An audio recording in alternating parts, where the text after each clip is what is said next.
দেখো বন্ধুরা, আমি এখন রান্নাঘরে চলে এসেছি রান্না করতে। আর এখানে ভেন্ডি আলু ভাজা বসিয়েও দিয়েছি, আর এখানে কড়াই গরম হচ্ছে।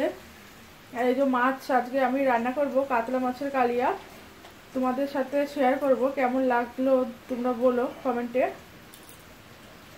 এই যে আমি এখানে 5 পিস মাছ নিয়ে নিয়েছি। এখানে হলুদ, লঙ্কা গুঁড়ো, জিরে গুঁড়ো আর লবণ মাখিয়ে নিয়েছি। এখন মাছগুলো ভেজে নেব।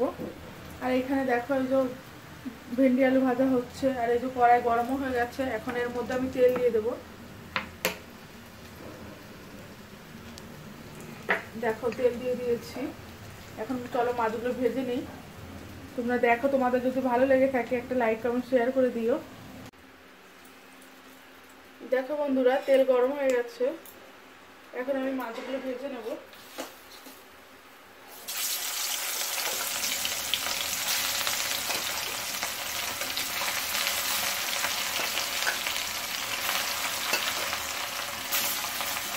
এখন আমি ঢাকা দিয়ে দেবো, নাহলে খুব তেল খেতে আমার খুব ভয় লাগে। দেখো মাছগুলো এখন আমি উল্টে দেবো।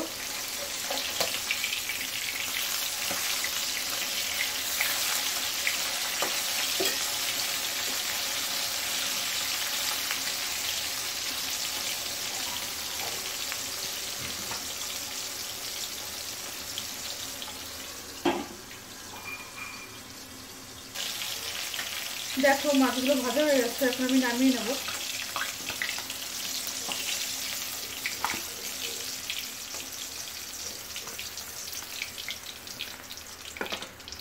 এই তেলের মধ্যে এখন আমি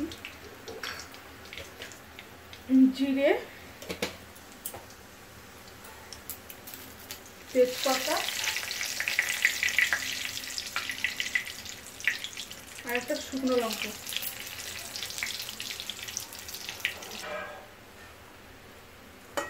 দেখো বন্ধুরা, এখন আমি এর মধ্যে পেঁয়াজগুলো দিয়ে দেবো।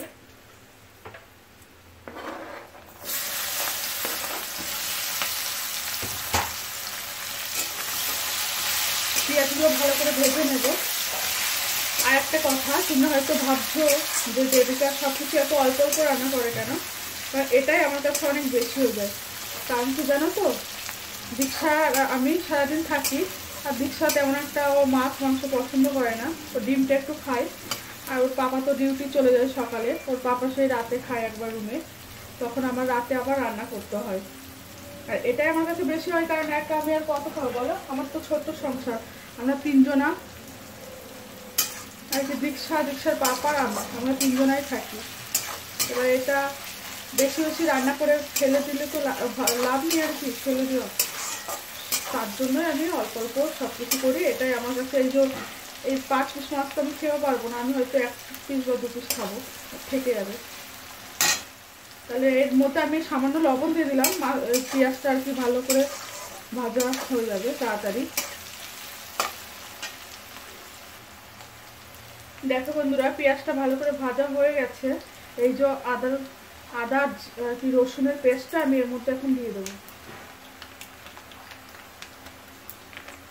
এবং সবকিছু যখন গুঁড়ো দিয়ে রান্না করবো, তার জন্য ভাবলাম এই পেস্টটা দিয়ে দিই, কিছু বাটাবাটি না করে। এটাকে ভালো করে এখন একটু ভেজে নেব।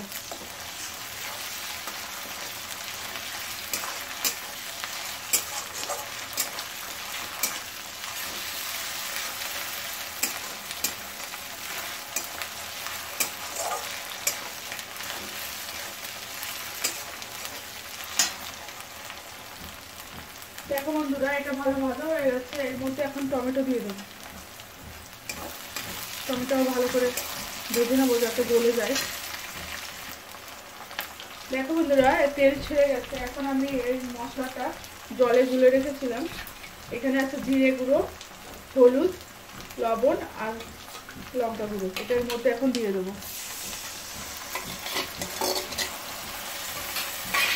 ভালো করে এটাকে একটু কষিয়ে নেবো। আর ওইদিকে আমার ভেন্ডি আলু ভাজা প্রায় হয়ে এসছে।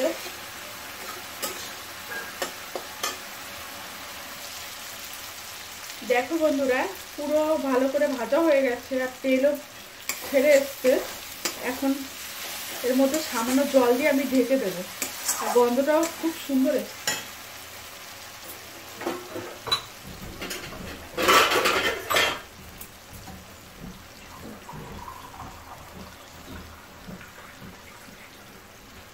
দেখো যে সামান্য পরিমাণে জল দিলাম, দিয়ে এবার ঢেকে দেব।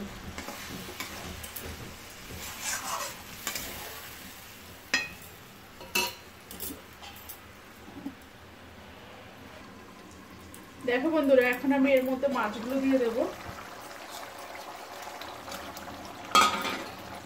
মাছগুলো দিয়ে আরো 5 মিনিট ঢেকে দেব। আর ওই সাইডে ভেন্ডি ভাজা নামিয়ে ভাতও বসিয়ে দিয়েছি। দেখো বন্ধুরা, এখন এটা হয়ে গেছে। এর মধ্যে আমি এখন ধনেপাতা দিয়ে নামিয়ে নেব।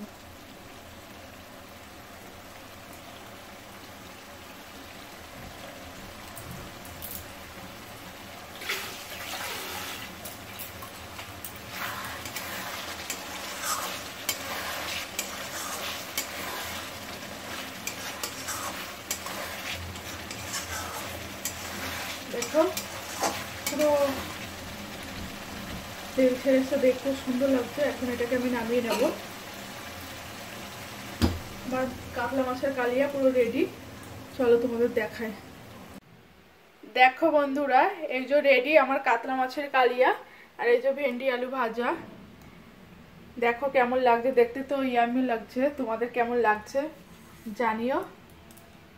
আজকের মতো ভিডিওটা এইখানেই শেষ করছি। আবার দেখা হচ্ছে নতুন কোনো ভিডিওর সাথে। তোমরা সবাই ভালো থাকবে, সুস্থ থাকবে এবং সাবধানে থাকবে। টাটা।